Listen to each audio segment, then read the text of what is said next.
Kabanata 12, Atas ng Langit.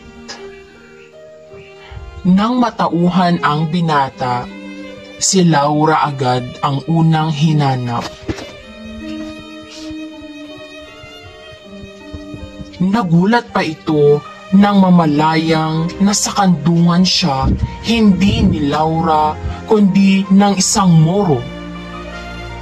Ipinaliwanag ng gerero na di niya natiis na di tulungan ang binata, sapagkat magkaiba man sila ng pananampalataya, nakaukit din sa kanyang puso ang pagtulong sa kapwa, gaya ng iniuutos ng langit ng mga Kristiyano.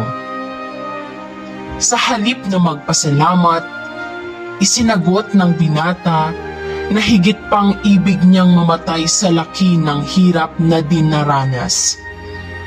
Sa narinig na ito, napasigaw ang gerero.